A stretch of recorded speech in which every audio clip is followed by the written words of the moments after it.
Welcome to the Manifestation and Money podcast, where we bridge the worlds of the taboo topic of money with the woo-woo world of manifestation. We're your hosts, Chris and Jenni Schultz. We're not just about dollars and cents around here. We're all about lifestyle design. You can be working towards financial independence while still living a life you love today. Get ready for insightful conversations with guests who have embraced the FIRE movement by achieving financial independence and retiring early, as well as entrepreneurs and individuals who defied the norm and have paved their own way to a life they love. Together, we'll explore the powerful connection between mindset, financial freedom, and living a purposeful life. And of course, we'll be sharing our own journey to how we carved our path to a seven-figure net worth before hitting the big 4-0. Are you ready to ignite your financial future? Then let's dive right in. Welcome to the Manifestation and Money podcast, where your journey to financial independence and the life you love begins now.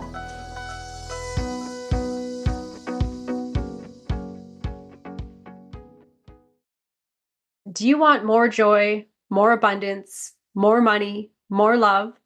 Today, I have Jeff Buehner on the podcast, and he is sharing the secrets he has learned so that you too can create the lifestyle that you desire. Welcome to the Manifestation and Money podcast, Jeff. Hey, thank you for having me on. I am so excited to chat with you today because on this podcast, we talk about that taboo topic of money, but we also talk about the woo-woo, if you will, topic of manifestation and attracting that path of ease. And we hint at it, we touch on it throughout the podcast, but we have never really gone deep on it yet until today. So I feel like you are someone who is more in a spiritual type, attract your life, if you will, and correct me if I'm wrong and all along the way here. But I would love for you to share with the audience a bit about who you are and what your story is. Well, I'm just a normal guy, and I mean that. But 30 years ago, I was given a gift that has afforded me an absolutely magical life. And nobody should be surprised by that. Everything is hard until somebody who knows how to do it puts their arm around you and says, hey, try it this way. And then it becomes easy. And that's what this was, but it had to do with how to go about life. And what I'm going to share with you and your audience, get ready because it's counterintuitive. And if it wasn't, everybody would be doing it. Everyone would have the trick. Mm-hmm. But I'm a normal guy. That's who I am. You're a normal guy. And I like that you touched on that anybody can do it. And it might feel counterintuitive because honestly, you can look around you in this world today and there are so many people that are just stuck, grinding it out, suffering, miserable, just living the same day on repeat, not really knowing that they have an option to even change path moving forward. So how does somebody go from that stuck spot to even seeing the world of possibility for themselves? Well, when you use the word stuck, 30 years ago, that was me. Pull up that word in the dictionary and there's a picture of Jeff Buehner. I was a concrete contractor. I was doing everything I thought I was supposed to do. I was working really hard. Like my day started at 5:30 in the morning. My crew would go home at 5 o'clock in the afternoon, but not me. That's when I'd go out collecting money, selling new jobs, picking up things that we might need for the next day. And a lot of my friends, some of my brothers were making a lot more money and having a better life, but I could see no path to do that. And I was stuck. And just the word that really represents what I was feeling is frustrated. I was so frustrated, and I'm sure people can relate to that. Definitely. So what was that pivot point for you that let you see that there was something different out there for you? Well, I did something that I knew I shouldn't do. I complained to a lady who had everything I wanted. But like I said, I couldn't see any way to get there. She was an elderly lady. She was probably actually younger than I am now, but I thought of her as a really old lady. But she was wealthy. She was elegant. She was wonderful and kind. Very few people came out to talk to the concrete crew when we were working in their backyards or on their jobs, but she and her husband did. and they're super nice. And as I had this chance to talk to one of my idols, someone I wanted to be just like, it started out positive enough, but it devolved into me complaining and telling her that same old shtick. I outwork everybody, and yet I'm broke. Yeah, I'm not broke, but struggling. I've got debt. I'm not making as much money as other guys, and I'm driving this old work truck instead of my buddy going by in a fancy BMW. And in the middle of that, she just turned around and walked away. And it was one of the most embarrassing moments of my life because I felt like I had just blown a great opportunity. Oh, no. Have you ever had something that happened that you think is really bad and then it actually turns into something good later? Oh, absolutely. Every time Chris and I hit some hurdle where we're like, oh man, this was awful, this was terrible, it turns out to be one of the greatest lessons. Yeah, not all the time, but sometimes. Well, this was one of those. She turned and walked away. I was like devastated for a second, but then here she comes. She's coming back and she hands me a manuscript. Now, if I had not complained the way I did, she wouldn't have done this. Mm. But she handed me this stack of papers. I didn't even know to call it a manuscript back then. And she said, read this tonight and bring it back to me in the morning. Now, remember, my day started at 5:30, ended like maybe 7:30, 8 o'clock at night. I'd get home, wolf down some dinner, take a shower, and fall into bed. I wasn't going to read her stack of papers, but I read the first page, and then I stayed up all night long reading the rest of it and taking notes. This manuscript told the story of a real man in history, Sultan Musa of Mali. He's reported to be one of the richest men to ever live, even though he lived clear back in the 1300s in West Africa. And I'm going to put this in a little perspective for you. Names like Elon Musk, right? Mm-hmm. And Jeff Bezos, incredibly wealthy, billionaires, both of them. Okay, take both of their combined wealth and you get close to Sultan Musa of Mali, but you don't catch him. That's how wealthy he was. But the best part of this story is how he started out, because it's the best rags to riches story you've ever heard in your life. Musa's father died when he was a young boy. And this plunged him and his mother into like unimaginable poverty. People who say they're poor living in America, no, this was real poverty. His mother couldn't feed him every day, so he had to learn to steal just to survive. And he got good at it. He became a pretty good thief. And at the age of 12, an older thief recruited him to help pull off this big heist and promised him half the riches. And they did pull it off. But of course, rather than give him his half, this older thief sealed him in a cave and left him to die. And he did die.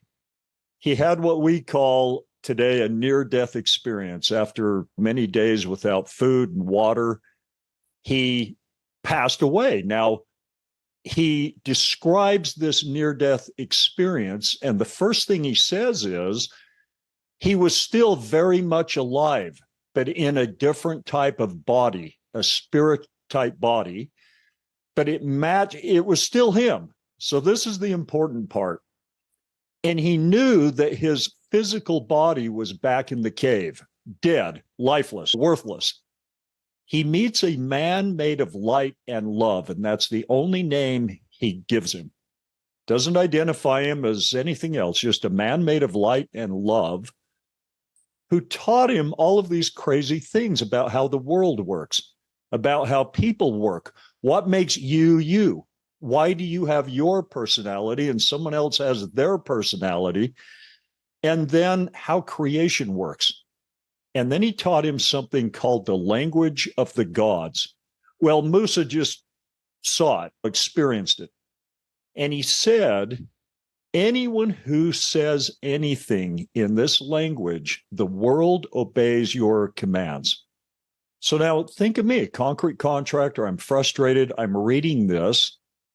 Whatever you say in this language, the world obeys your commands. And then there it is in black and white, exactly how to speak it. And it's rather simple. And on top of that, the second I read it, I knew it was true. I knew I'd been doing the opposite, but I knew that's how it works. So I'm filled with, like, I couldn't have gone to sleep if I wanted to at that point. I'm just filled with all this hope. And I'm just going to give you a little taste. I was afraid to speak this language.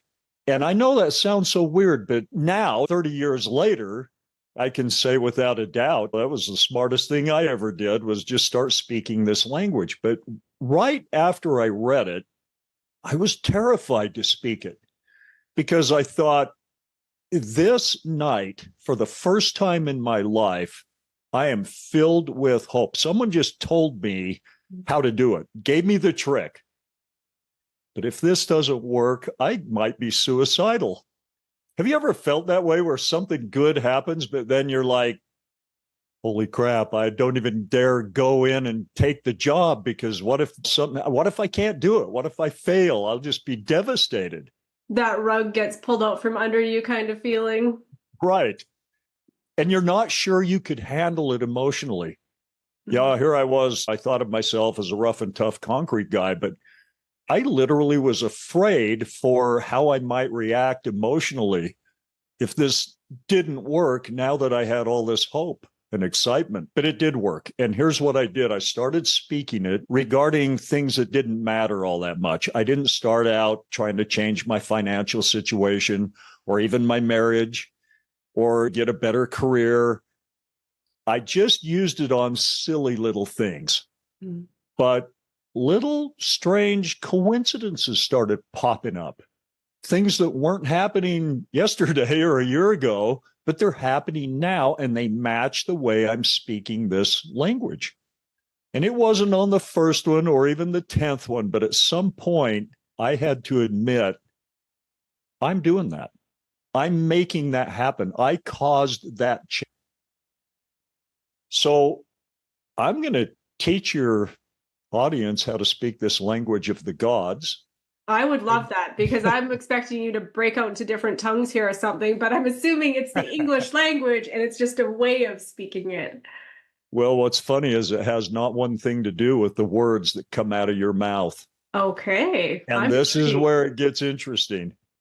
I've got to tell you one thing that's going to sound a little funny, but Sultan Musa of Mali is also the author of the fairy tale Aladdin and the Magic Lamp. And he embedded the secrets or the principles that he learned in this fairy tale. Now, people ask, why would he do that? Why wouldn't he just come out and be forthcoming? Well, think about it. This is the 1300s in West Africa. And even here in America, you don't just come out one day and say, hey, I died, but then I came back to life. And while I was gone, I met God, and he taught me all these things that our most learned scholars know nothing about. That's a way to generate some trouble for yourself. And for him, he could have been killed, and he knew it. So he wrote the fairy tale, embedded the secrets, and then he taught these secrets throughout his entire kingdom. Long before he became sultan, he lifted the entire kingdom of Mali out of warfare, out of poverty, made everybody wealthy. It's said of him that he started construction on a new school every Friday. And in these schools, he taught these principles that I'm going to teach you. So let's go to the fairy tale, and I'm going to talk about the three main elements and then tell you what they represent. Then I'll teach you how to speak the language of the gods. And again, you don't have to take my word for it. You can just try this out. And if you do, the evidence will show up. And I'm going to tell you what to look for, so you'll know when it does. All right. That sounds like a fun challenge.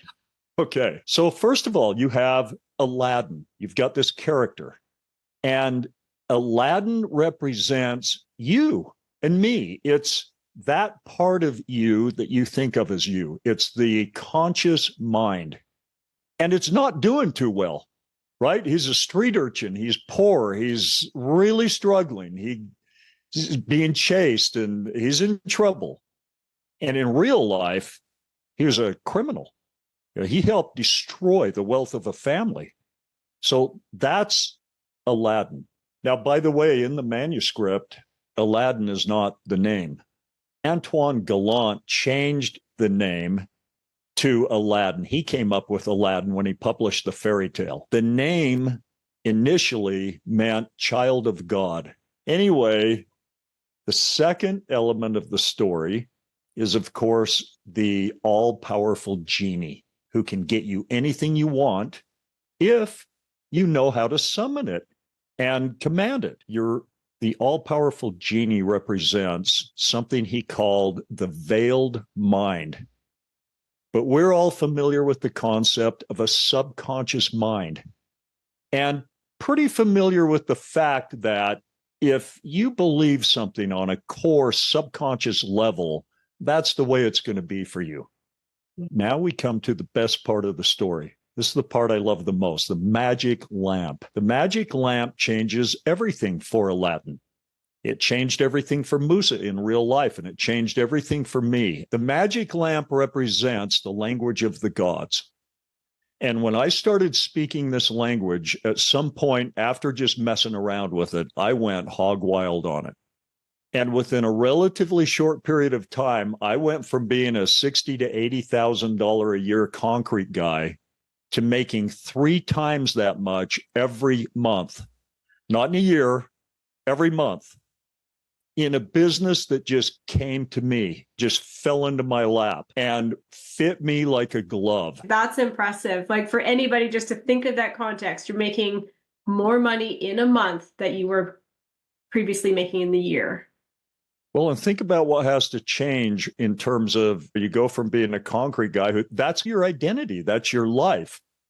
Mm-hmm. And believe me, when things changed for me, I had friends and family members who didn't like it. And you'll have to put up with this, but it's a small price to pay. And those people come around and end up asking you, hey, okay, I'm sorry I got mad at you. I'm sorry I'm calling you a sellout. What did you do? Teach me. So it all works out for the best. Everybody who's listening is doing it because they want something or they want more of something, right? Whether that's more money, better relationships, just more happiness, more adventure in life, better health. You want something. Now, that something already exists. It's out there. That perfect sweetheart for you, he or she's already out there, and they're looking for you as hard as you're looking for them. The trick is getting your past across. And you've experienced this before in your life. This isn't something that's going to be brand new, that's never happened before. You've had things happen where it wasn't working, and maybe you gave up on it. Maybe you said, you know what, I'm done dating. I'm just going to go on this trip with my girlfriend or my boyfriend and just hang out, just be buddies. And we're not going to go to the clubs. We're not going to look for romance. I'm done with that for a while.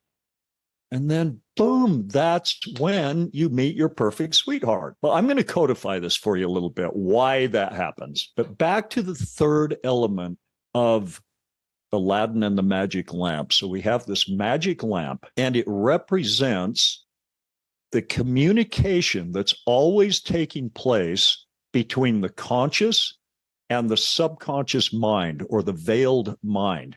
And by the way, anything that your veiled mind believes to be true about you, so we're talking subconscious beliefs here, it will make true in your physical realm over time. Mm-hmm. And you can take that to the bank. Whatever your subconscious mind believes, that's the way it's going to be for you. So if you believe, and I'm not talking like what you think, I'm talking about deep subconscious beliefs that were formed, I don't know how long ago, that you're supposed to be poor, you're going to be poor. There could be opportunity all around you, great ideas swirling all around you, $1,000,000 ideas, but you won't see them and you won't take advantage of them. On the other hand, if you're programmed subconsciously, you're destined to be wealthy and you just know it on a core level, you're going to be wealthy. There's nothing anyone can do to stop you from figuring it out and being wealthy. So we're talking about these subconscious core beliefs. And I've got a question for your audience. Who told your subconscious mind what to believe about you? If it's true that whatever it believes, it will make true in your physical world, we better know who's telling it what to believe. Absolutely. Yeah, big question. You are. You've been telling it what to believe about you since the day you got here. Of course, other people had input and told you who you are and what group you belong to and how we act in this group. But they also told your brother or sister right next to you, and you bought into certain things and set subconscious beliefs about certain things that maybe someone who had the same experience, raised by the same parents, taught by the same teachers, they have a different subconscious belief. This represents the language of the gods, that communication between the conscious and subconscious. And it has nothing to do with words, not even your thoughts directly. The language of the gods is feelings. Feelings is the language of the gods. Now, don't blow past this. Don't say, oh, yeah, feelings. I remember that Hicks woman saying you got to get in the feeling place. It's way bigger than that. Your subconscious mind believes every one of your feelings, and its only job is to keep your life or the stage of your life congruent with your predominant feelings. So it's going to set the stage of your life based on what it believes is the role you're playing. And that's all we're doing. We're just playing roles, but we're dedicated to these roles. We get into character and we stay there. We take it seriously. And your subconscious mind, think of it as a fantastic stage manager, but it will set the stage of your life based on what role it believes you're playing and you're dedicated to, and you're the one telling it. The conscious mind chooses the role, not the other way around. And it's a willing servant. If you tell it in the language of feelings that you're playing the role of a struggling poor person, it just takes that and makes sure that's the way the stage of your life is set. Okay, so let's say you just believe that. And listen, you can lie your head off with the words that come out of your mouth. You've done it. I've done it. We've all lied. You can think thoughts that are so scattered that you can't even keep them straight, but your feelings are always true. You can say, oh, no, I'm fine, when inside you're dying and you're just sad and somber and miserable. Your subconscious mind doesn't. It knows, I mean, it feeds you your thoughts and the things you're saying and all of that. It knows that you're saying, I'm fine, when you're not, but it's not programmed by, and it doesn't obey the I'm fine. It looks right at your feelings and obeys those. And by obey, I mean it will keep your life congruent with your predominant feelings. So if you're sad, you're torn up inside, you feel horrible about your relationship, you don't feel great about what kind of a father you are, you're lost, you're confused, guess what? You're going to get a lot more reasons to feel that way. It seems kind of mean almost, like, what? So if I'm sad, something's going to happen tomorrow that makes me more sad? Well, something that keeps you sad? Yes. Don't think of your veiled mind as a passionate person who loves you. It's a mechanism. It's a mechanism, and it's programmable, and it's programmed by your feelings. And whatever it's programmed for, you can just count on it will live out that program, execute that program with absolute precision. Okay, so now everyone says the same thing. Well, wait a minute, Jeff, I feel the way I do about my finances because that's how my finances are. I got this stack of bills and I don't have enough money to cover them. Well, how am I supposed to feel other than terrified about my financial situation? Okay, so let's establish. You can't look at reality to change your feelings or to flood your subconscious mind with positive feelings about finances unless your reality already matches the life you want, in which case you don't have to change anything. So where do you look? Write this down. If you're listening to me, this is your power and you were born with it. You were a born pro at pretending, imagining and pretending. You could get lost in a make-believe world like nobody's business when you were a child, and all the kids could. You could start a make-believe game and just declare, I'm the queen and this is my castle. And then another kid would pitch in, okay, well, I'm the prince and this is my horse. And he's pointing at a fallen log over there. And you're pointing at an old lawnmower shed, calling that your castle. But nobody questions it. Nobody says it. They just go along and have a great time for hours. This is where your power lies. Every creative person, architect, musician, inventor, they all know you have to invent that home. I'm an architectural designer. I see that home. I invent the home for my clients in my mind, in my imagination, and I can look at it like it's there and then sketch it. Like, that's the entry. This is going to be the flat arch, and I can sketch that out. Once I've sketched it out, I can hand it to any draftsman. All of the elevations, the floor plan, any draftsman can turn that into a set of blueprints that can be handed to any good contractor who can build it. And it'll look just like I put it down on paper. It'll match my sketches. And believe me, you're already doing this. We'll come back to how you use this to change your life. But I want to prove to you, or at least show you, pull back the curtain a little and show you that you're already doing this. When you go get in your car to go somewhere, you're really good at this. So it happens fast. You don't think about it. You use your imagination to see where you're going and see the route, or at least part of the route, the first part of the route. And when you do that, you're showing a glimpse of where you intend to go and how you intend to get there to your subconscious mind.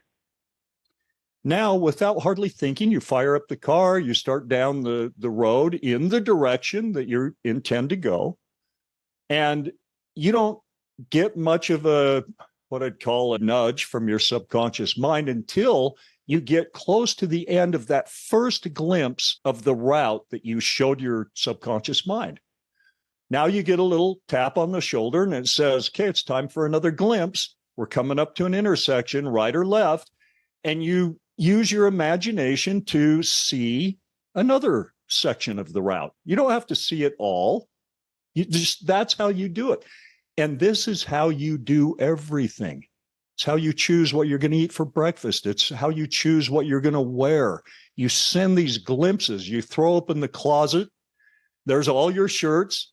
And you start looking at each one. And quick as a cat, without being conscious of it even, you try each of those on in your imagination. And as you do, you get a very distinct feeling of how you'll feel in that shirt, how you'll look in it, how it'll feel to have it on, and really fast, really quick. The shirt that gives you the best feeling is the one you got on. And of course, you picked from your options, but you're doing the same thing with your relationships, your career.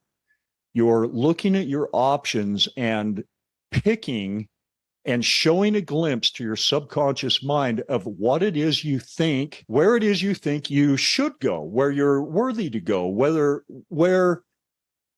how's a better way to put this? Because where you believe, what you believe you deserve in a way. Mm.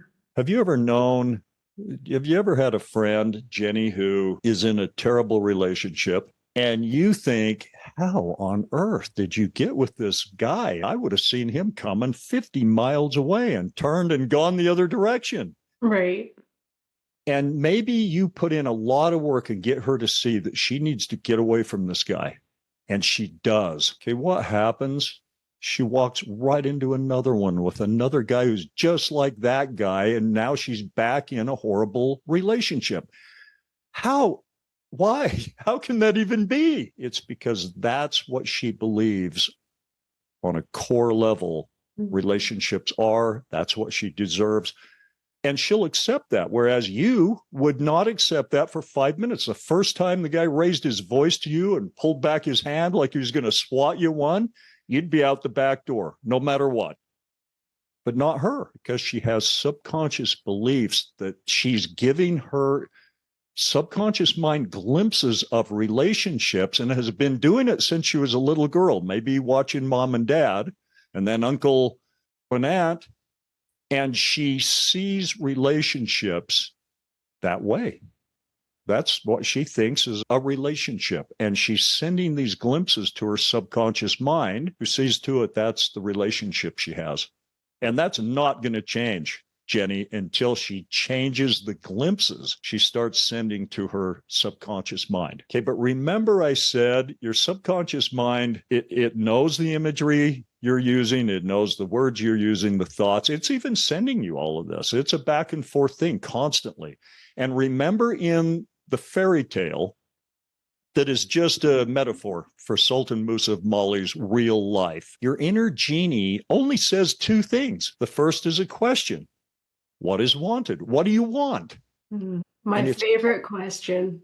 Yeah, it's always asking this question of you, Jenni, and you're always answering it in the language of feelings. And then it says the second thing, your wish is my command. So if it asks you, what do you want in terms of finances? That's not the same as the childhood game where you started thinking of, oh, I want $100 million and I want this nice car. No, it's asking, what do you want? But you're answering in how you feel right now about that aspect of your life. And then it says, oh, you feel crappy about finances? Got it. I'll keep it that way. What? Listen, don't go another week without learning to speak the language of the gods in a way that matches the life you want. And it's feelings, not words. It doesn't work to do affirmations where you say, I'm rich, I'm rich, I'm rich, I'm rich. Your subconscious mind knows that you're just saying that because you're poor and you wish you were rich. So, and by the way, I don't ever use the word manifesting, although it's a great word, but the meaning has been defined by people who aren't teaching what I'm teaching. I'm teaching the science of psyche, how what's rattling around in your head and in your heart, your feelings and your thoughts affect you, make you you, and they affect the results you get in life.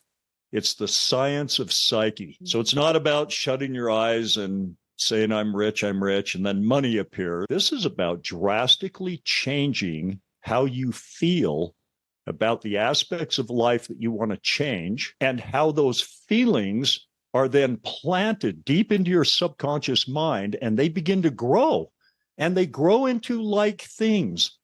So strawberry seeds don't grow into pine trees, and pineapple seeds don't grow into spinach. Pineapple seeds grow into pineapples. So if you're planting negative emotions about any aspect of life, and it's so easy to do. Your husband comes in and, just drops his stuff on the floor. And you've told him 1,000 times, please just put it away. And how do you feel? It's that old, this guy, if I could get my hands around his neck and not go to jail. Okay, your subconscious mind's little monkey ears are listening to that intently, and it'll keep him doing things that keep you feeling the way you're feeling. And then you respond, right? Like when he does that, you don't say, oh, honey, what can I do for you? You're like, when he asks, hey, do you want to do something? No, I'm tired tonight. Yeah, okay. You just keep going around and around and around. And it's not going to change until one of you learns to drastically change the way you feel about relationships. You can't look at reality. That's not going to help you. You've got to go to your superpower. This is your ability to imagine and then pretend. So imagine the perfect relationship, the perfect husband. How would he act? And then pretend that that's the way it is right now. And the second you pretend, and this is why you did it as a kid, you will feel a portion of the wonderful feelings that are associated with that experience. Even though it's an imaginary experience, You're the queen and you're loaded and, this is your beautiful kingdom. And that makes you feel good. But it's just make-believe, right? But what about the feelings you're experiencing? Are those real? Yeah, you better believe it. And your subconscious mind is listening. So no matter how poor you are, no matter how bad your relationship, no matter how out of shape and sick and tired you are, you can right now, within 60 seconds, experience wealth.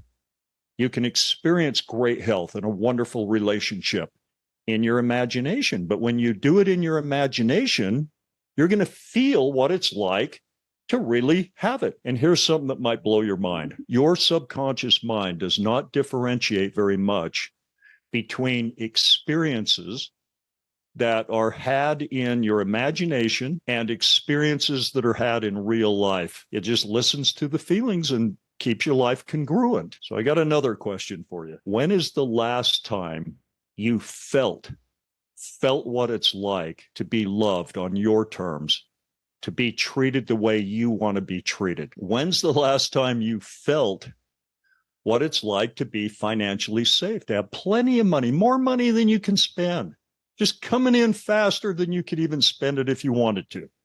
When's the last time you felt alive and energetic and healthy and vibrant? Now, if the answer to any of those questions is, well, it's been a long time, or worse, never, you need to understand that your inner genie will not create experiences or a life for you that you've never commanded it to create in the only language it obeys. So here's my challenge. Here's my ask. Start commanding your subconscious mind in the language of feelings and use your imagination to do it. You can just create an imaginary scenario. You're good at this. You can get lost in a daydream. Create the feelings of the life you want and quit creating the feelings of what you don't want. And you watch what happens. Now, this isn't going to be as easy as it sounds. You're a programmed robot, if you will. I mean, you wake up every morning and you start thinking the same thoughts and feeling the same emotions, and it's like clockwork. You don't even need to think about it. You're just so habitual. But you can throw a monkey wrench into this process. You can consciously decide to set aside 1 minute, 5 minutes, and get lost in a daydream of having plenty of money, the perfect career, the perfect sweetheart in your life. And here's something interesting that'll happen. And let's just use the sweetheart one. At first, you're going to feel kind of clumsy. You're trying to imagine the perfect relationship and you're not in one. So it's not that easy. And you're like putting forth all this effort. But all of a sudden, it's like a movie breaks forth in front of your mind and you're not creating it anymore. You're just watching this movie. It's like, whoa, this daydream took off without me. And I'm just watching it like a movie now. Okay, that happens because your subconscious mind is now, it bought into this dream. It likes this game. It loves to dream. And it's now flooding you with all of the possibilities and what it would feel like. And it knows the answer. If you ask, what would it feel like to be in a fantastic relationship? It knows the answer and it will feed it to you immediately once it's bought into a dream. And you're going to like that. By the way, it's going to be fun. It's kind of like going back to your childhood. It's like, wow, that was a fun 60 seconds thinking of me being loaded and what I'd do with it and how I'd help people. And that was fun. It's going to lead to you doing it for 5 minutes, then 10. Then I live in a dream world all day long, 24/7. Now I'm going to explain, and then I think we should end it here and then just take your questions if you have any, and we'll kind of go from there. But you're doing the same thing. It's just I've built my vision of who I am, what I'm about, and how I live consciously. You've done it somewhat unconsciously, just sort of maybe by default even. Now, not all of you and not in everything. I'm just saying it can happen that you have this overarching vision of who you are, what you deserve, what you're probably going to end up with, all of what's possible, all of that. And that's what your subconscious mind believes. And it's running that movie in the back of your mind and feeding you the feelings associated with it. So that's why you think, why do I worry so much about money? We haven't gone bankrupt, and yet I've worried every day of 30 years, because you're looking at this movie of finances are scary. Finances can go bad. I'm not the one who gets great money-making ideas and makes easy money. That's Joey down the street. Okay, so change that movie consciously and see what happens. And you don't have to know how. You don't have to know what's going to happen. Just do your part. Change the movie by consciously creating some imaginary scenarios, some daydreams that make you feel good. Imagine having $100,000 cash in your hands. What will I do with this? Who would I help? Where would I hide it? And all of a sudden, when you start feeling that dream take off without you doing it consciously, it's going to feel good. And you're going to know, oh, Jeff's right. There is something going on here that isn't just conscious. There is a veiled mind. Believe me, that veiled mind is running the show. It's just so in charge, you can't believe it. It just leads you like a little bull with a ring in your nose, right where it believes you're supposed to go, based on you telling it by how you feel about every aspect of life. And there's only about 8 of them. You can sit down and ask this question: how would I like to feel about finances, money, and career? There's one. And then come up with a scenario that you have that makes you feel that way. And then ask, how would I like to feel in a relationship? And then come up with some scenarios that would make you feel that way. Now you got 2. Some of the aspects of your life are already perfect. You don't need to change them. You don't need to spend any time on them. But you're going to come up with 3 or 4 that you really want to change. And now you know how. Go do it. I'm going to give you my book for free. If you're interested in it, you can download the audio version of my book, The Sultan's 7 Secrets, and you could be speaking the language of the gods in a way that matches the life you want tonight. You could be doing it all day tomorrow. And I promise you, if you do, weird coincidences will start popping up, and they'll be the low-hanging fruit first. There'll be things that match the feelings you're generating on purpose with intent.